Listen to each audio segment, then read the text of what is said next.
Welcome to the Hockey Writers Maple Leafs Lounge, a weekly show from our Toronto Maple Leafs writing crew, bringing you the latest news, rumors, trades, player grades, prospects, and much more.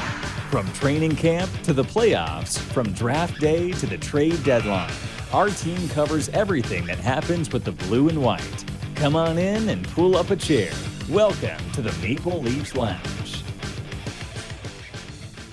Hello and welcome back to the Maple Leafs Lounge. I am your host, Peter Baracchini. As always, I'm joined by my colleague and fellow Maple Leaf writer over at the Hockey Writers, Shane Seney. Shane, lots to unpack, lots to talk about with the Maple Leafs. They made a massive blockbuster deal, bringing in Ryan O'Reilly and Noel Acciari from the St. Louis Blues. But before we get into all the hockey talk, how are you doing?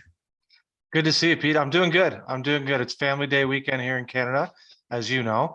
Yeah, so it's just been a busy weekend, definitely doing lots of family things. So Leafs nice enough to have a back-to-back, but unfortunately recording this after the Chicago game. So tough one for them for sure, but exciting times for Leafs Nation.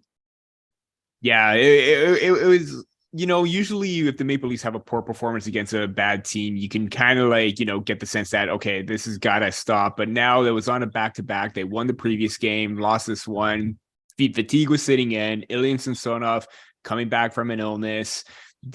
Had some great moments, but then again, kind of looked off. They just didn't have it from the very beginning. So you know what? I could understand this game, but there are other games in the past that were inexcusable. We'll let this one slide for this one. But before we get into the hockey talk, we just did a little quick recap of that game. This episode is brought to you by our sponsor, Hockeypedia. Have you ever been looking for details on a team's player list? Do you want to know the Maple Leafs Stanley Cup history? Yes, we get it. 1967, not a whole lot, but still won cups in the past. Who was in the 2015 Stanley Cup playoffs? What are the NHL awards and their history? If you're interested in these or any other hockey questions, make sure you check out and bookmark the Hockey Writers Hockeypedia page. It's an ever-growing collection of hockey resources that is invaluable to any fan looking for information. Look for a link in the show description below and dive in today. As we mentioned off the top of the show, the Maple Leafs got in on the trade deadline action, making a massive blockbuster deal with the St. Louis Blues and acquiring Ryan O'Reilly and Noel Acciari in a 3-team trade where the Maple Leafs send to the Blues their first-round pick in 23 and third-round pick as well. Toronto's second, that third-round pick originally belonged to the Ottawa Senators. Toronto's second-round pick in 2024, as well as prospect Mikhail Abramov and forward Adam Gaudette, and the Minnesota Wild retained salary in that deal as well, where the St. Louis Blues retained 50%, Minnesota Wild retained 25%, and they got a fourth-round pick in 2025. So a lot to unpack with that deal, but then again, we're not here to crunch the cap numbers or anything. We're here to focus on the actual value of that trade. Shane, what was your reaction to that trade? Because it happened late Friday night. I know I was getting ready for bed. I don't know about you, but I was really ecstatic at that trade. What are your thoughts? Yeah, we were just getting off the ice actually Friday night, getting changed afterwards in the dressing room. And then I heard somebody mumble it in the corner of the room. And I was like, excuse me, what was that? And then sure enough, yeah, we found out the details. So exciting times. Somebody that I was happy enough to meet during last summer, and just an absolute great guy, and Ryan O'Reilly. So really excited to see what he brings to the table for the Leafs. We've already seen him kind of shake up that second line and give it a new look. So curious to see what'll play out there and where exactly the lineups will fit in as we go. But Acciari too, just brings so much to the table, and such a great dressing room guy. So exciting. You know what? They haven't, like Dubas said, they have a ton of prospects in the system that are getting close to NHL ready. So why not? Why not? Draft picks are lottery tickets, and sometimes you just need to throw them out. And if you can get something else for them, then great. So kudos to Dubas for making the bold move, and couldn't have brought in two better guys. It's funny you brought up the those picks because of the fact that, you know, you don't know what you're going to get. And I think it was Kyle on the Sportsnet broadcast on the Montreal Canadiens and Toronto Maple Leafs. He referred back to the Family Guy episode where it's like a boat's a boat, but the mystery box could be anything. It could even be a boat. You don't know what you're getting with those picks. And shout out for that Family Guy reference, because that was early, 1990s Family Guy. So that was a great reference there. But like you said, too, both O'Reilly and Acciari bring something to this Maple Leafs team that has eluded them for some time. They have great playoff pedigree, but it's their compete, their energy. Ryan O'Reilly as that middle or top six two-way forward. Noel Acciari is that bottom six two-way forward that plays with a bit of an edge and bite. I know he's already up to like 170 plus hits. He's already got quite a few, as well as his first NHL goal. And Ryan O'Reilly's already producing with 1 assist against the Montreal Canadiens. So they're already making their presence felt right now. And, 2 games in, you kind of saw where the roles are going to be right now. What are your impressions or takeaways from those 2 games? Yeah, I love Acciari with the fourth line. Him and Kerfoot and Aston Reese, they look nice together. Yeah. I really like the way they forecheck. Those 2 guys are going to finish their check, and Kerfoot can score. So I like that mix. I really do. I don't know the whole Tavares and, on the wing. I'm not sure if the whole foot speed there is going to be an issue. So I don't know if that's a long-term fit, especially too, because like if you put O'Reilly and Marner together and you think of O'Reilly as the Selke Award winner and the Conn Smythe winner, he's able to shut down other teams. And then when you think a shutdown line, you don't think John Tavares. So especially on the wing. So I'm a little bit concerned if they do stick with that, if that's going to be, the winning recipe per se, but you have options, which they didn't have before. And now, you know what, it's great to see. So I'm really happy for the Leafs. I'm happy for O'Reilly. And I've been on this guy since November. So I'm really excited to see it all come to fruition. And with Acciari too, like he brings just a different element than Pontus Holmberg did. He's very physical, and I'm looking forward to seeing what he can do in the playoffs. Absolutely. And I understand the hesitation, or not necessarily hesitation, but concern in regards to having both O'Reilly and Tavares there, because they're essentially the same player. But what I've noticed is they've done a good job attacking and establishing the forecheck. Both players are getting in, and then have the fact that Marner is being open. If the puck comes to him, then he's able to create something and get more space open to try and pass it back to O'Reilly and Tavares, because he's very deceptive with his playmaking. Even against the game against the Chicago Blackhawks, there was a couple of shifts or a couple of plays in the offensive zone where O'Reilly and Tavares are going in. They're slowing the game down because they don't have that foot speed, but everything works out. And, I think that I understand that it creates a bit of a problem because you don't have a left wing on that second line, but to have 2 quality centermen on that same line, if anything happens where O'Reilly gets tossed out, John Tavares could go back in. Both players can swap out every now and then. So, and in regards to like the whole reception of the trade, I immediately thought that these 2 players give Sheldon Keefe options, because of the fact that you could put either O'Reilly on the third line or on the second, bump Tavares to the wing. There was talks that they wanted to try Tavares on the wing early on in the season. I believe it's on the 32 podcast, and Elliot Friedman, 32 Thoughts the podcast, and Elliot Friedman mentioned that. And Acciari could play both center and wing, and he's thriving right now in that center role and looking really great with Kerfoot and Zach Aston Reese. So again, both players are complementing their respective lines very well early on in their tenure with the Maple Leafs. Yeah, and if they can figure it out as far as Tavares and O'Reilly go on, complementing each other and just not really both getting caught at the same time, because Marner's so smart that he's going to read off those guys anyway. So that line has a ton of potential, obviously. So if it does work out, then look out. Yeah, we even saw that with that goal. Obviously, Tavares and O'Reilly weren't in on it, but he's very deceptive with that setup play with Morgan Riley, where he banks it off the end boards. Riley goes in, beats the icing, and then ties it up for the time being, because we all know what happened in that game.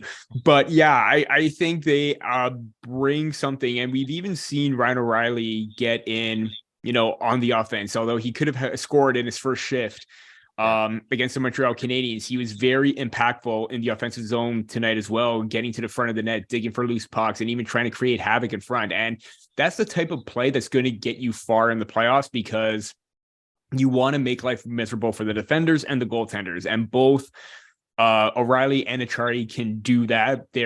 They got the smarts, and they're basically typical Toronto Maple Leaf players, where they want smart players, but they can get in on the offense. So that to me is a great recipe for success, and it's off to a great start, as we saw from these first two games with O'Reilly and Acciari. And you know what? This is probably going to get better, because even their mentality, their intangibles, the fact that they wanted to play right away shows their dedication to this team, and they want to win. And I don't know if you saw that Mike Zeisberger tweet, where, he's having that conversation with his dad, and he's just like, you know what if I win and bring a Stanley Cup to Toronto? And then his dad said, that's the mentality. That's the right attitude. Both players had that mindset and attitude that can achieve success for the Maple Leafs. And I think that's going to be very important.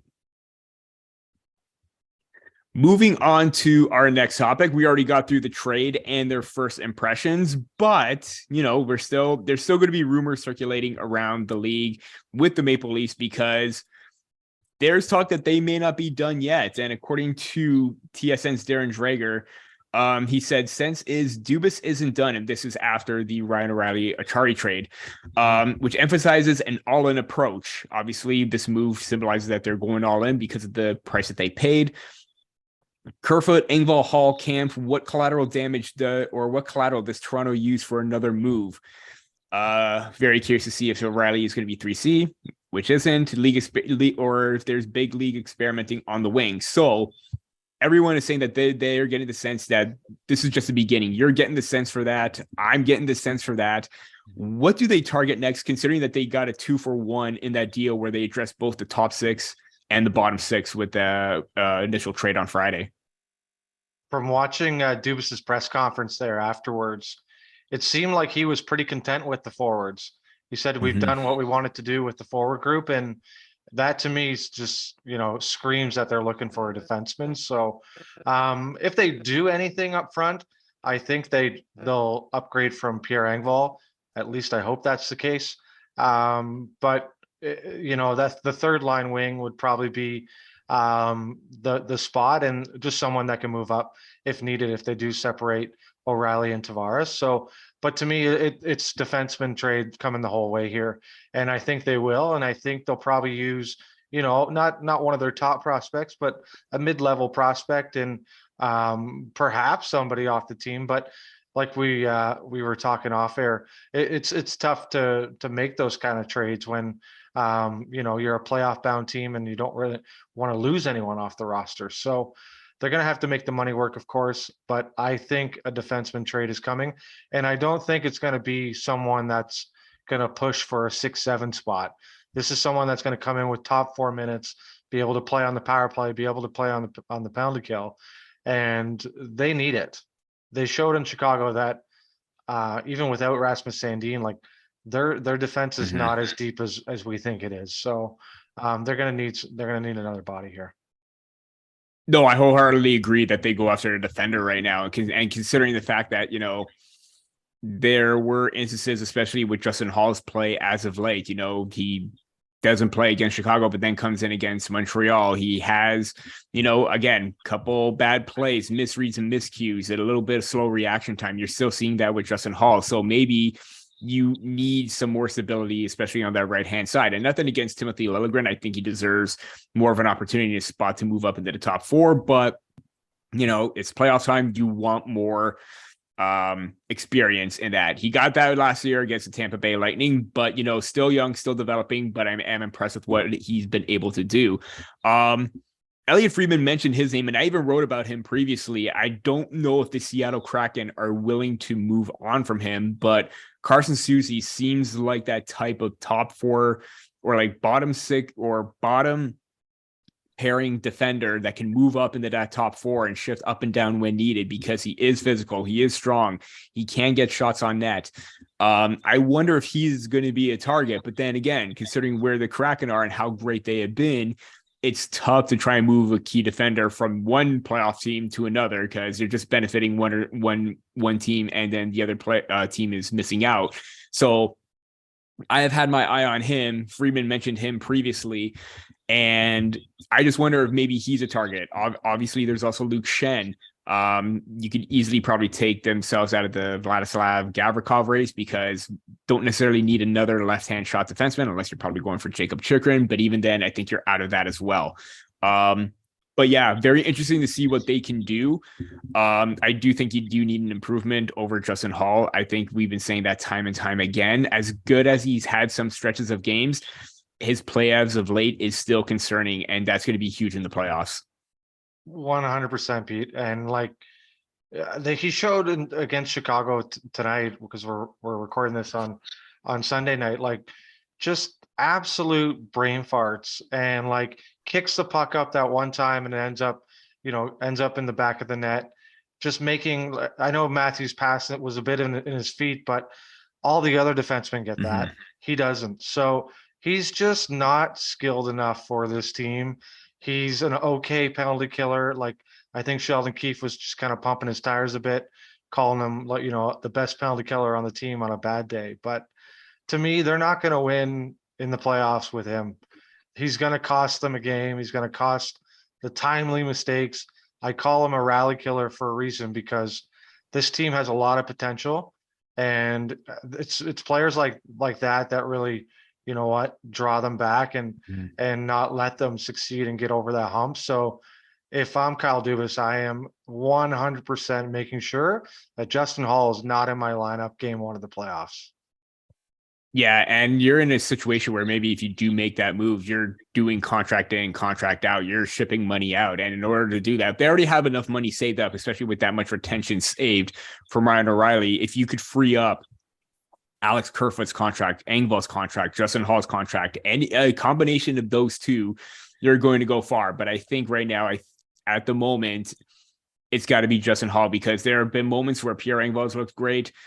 Alex Kerfoot doesn't look great, but then again, yeah, like you, Engvall has been shaky, but we will see what happens after that, because there's still plenty of time to trade deadline and plenty of time for Kyle Dubas to try and address his defense as well.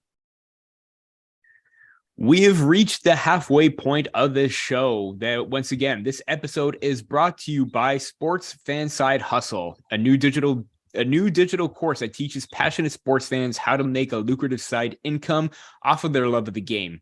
Get off the sidelines and into the game with a course that will teach you more than 14 different and easy to start methods any sports fan, even ones with little to no experience in writing, podcasting, video production, collectibles, or marketing, can use to make a steady part-time or full-time income. All you need is the internet, a computer, a passion for sports, and a few hours a week. Go to sportssidehustle.com to get the absolutely free startup guide that will explain 4 keys to unlocking this income opportunity. Again, that's sportssidehustle.com, and get started today. As we get ready for or kickstart the second part of this show, basically what is next for this team right now? Obviously, we talked about trade deadline moves, possibly players coming in. Kyle Dubas isn't officially done just yet, but what is coming up for this team? Because now this is the home stretch towards the playoffs where you got to be at your best. And we talked about, last week too, or even the previous week, like one thing that the Maple Leafs need to work on or improve during the second, unofficial start to the second season. How important is this stretch leading up into the playoffs? Because they, what they say, if you're hot heading into the playoffs, it's going to bode well for you. So what do you make of the remaining few months, Shane? Yeah, you want to stay healthy. I mean, they've been a little bit banged up when it comes, obviously Murray's still on the shelf, but I mean, you want to make sure Austin Matthews is as healthy as possible come playoff time. So I think that's something to watch down the stretch. I think chemistry is going to be a big thing.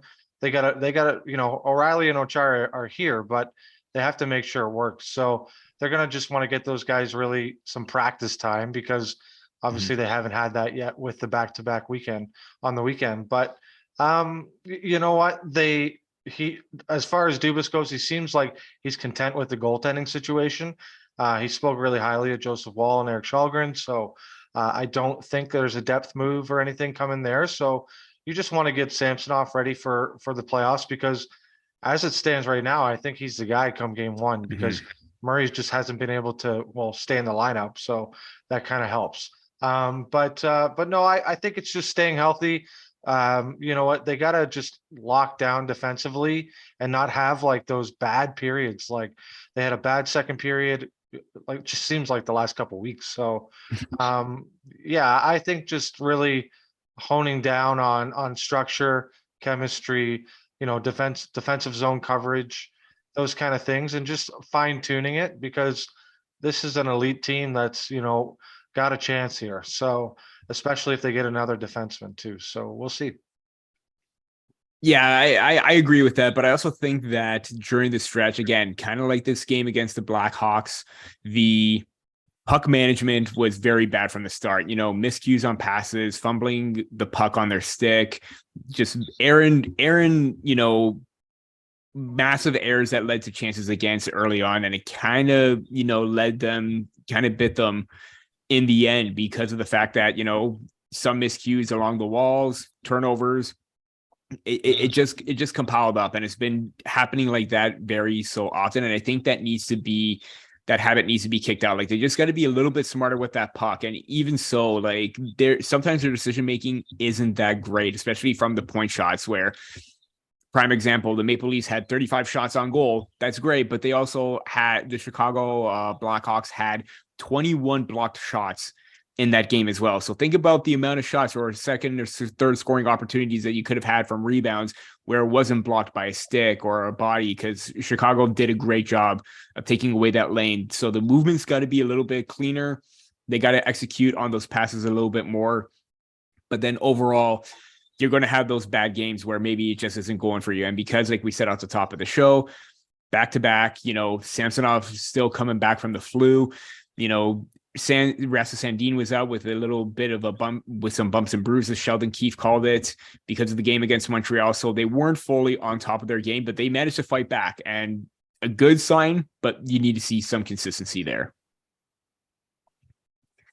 As we move into one of our final topics of this episode, obviously we were talking about the play of the Maple Leafs against a poor Chicago team, where they're close to the bottom of the standings. They're in the draft lottery.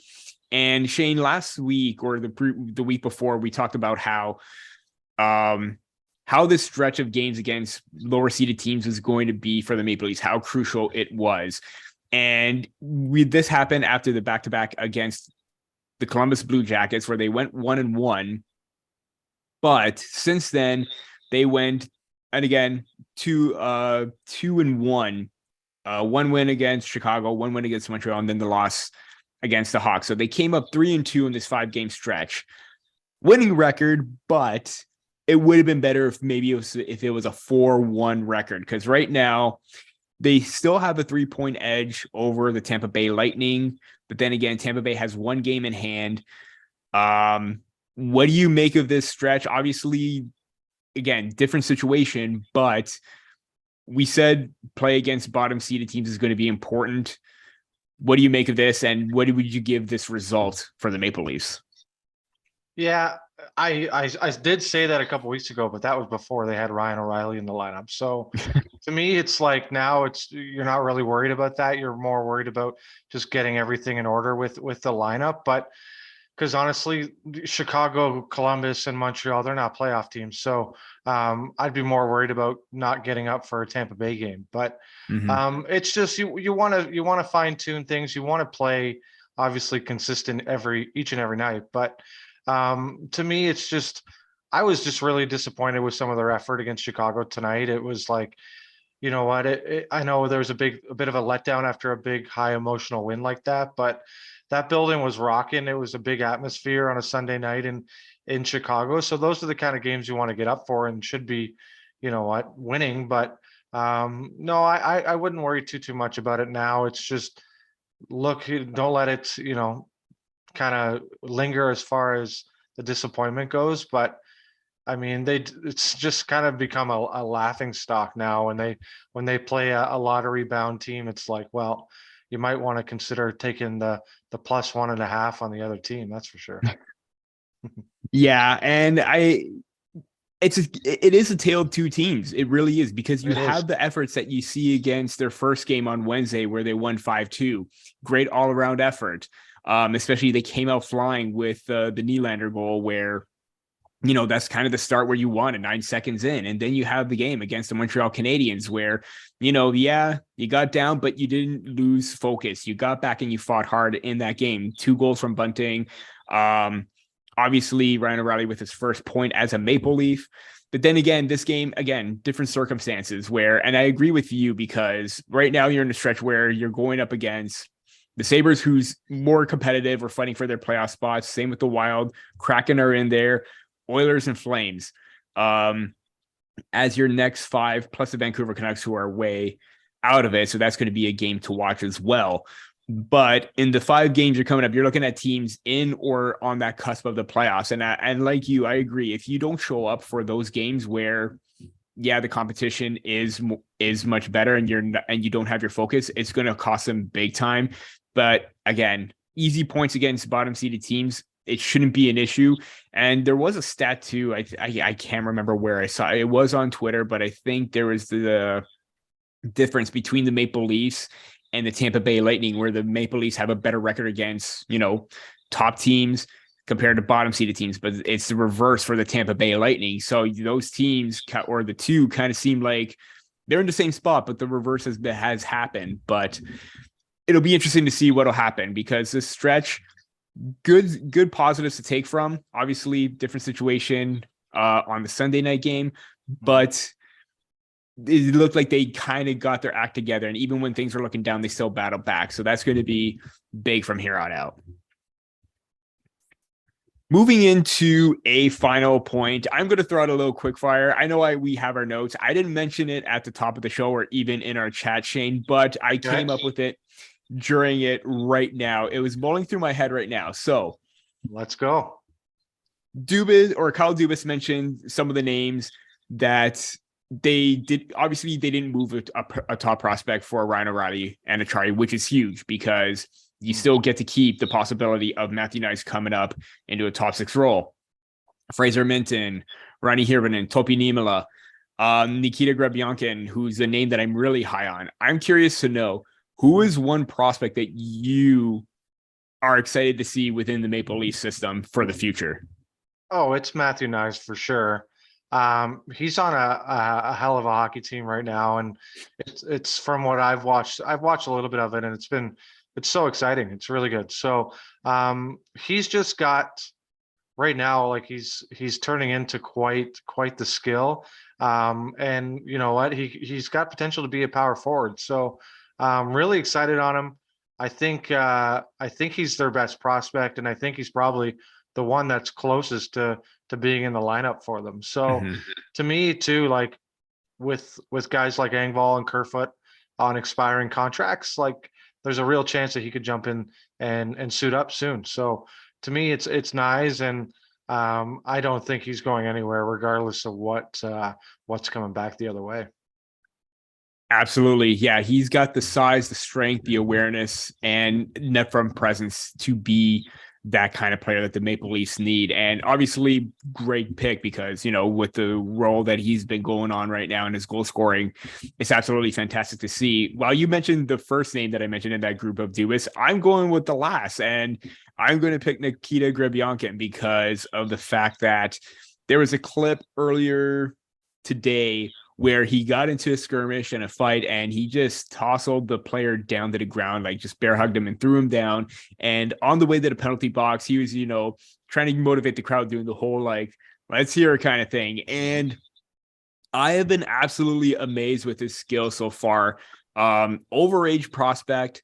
The Maple Leafs took him, I believe, in the 5th round in last year's draft, 135th overall, but putting up, relatively great numbers in the KHL, 25 points in 43 games this season with Amor Khabarovsk.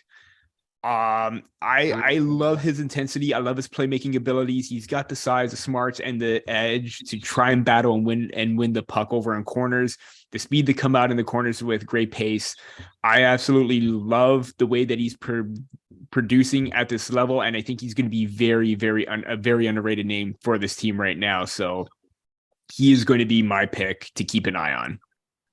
Yeah, and I mean, as far as moving more picks goes, like obviously that's probably not going to happen now, but with the comfort level, it's because the Leafs are great at drafting late, and they're a destination for college prospects or college free agents, I should say. So, I mean, they're going to be just fine. And I think even if Dubas sticks around and signs an extension, like you can expect them to be trading draft picks each and every year, because when you have, Austin Matthews, Mitch Marner and company, you have a shot. So, yeah, shout out to the scouting team because they seem to do great work in the late rounds.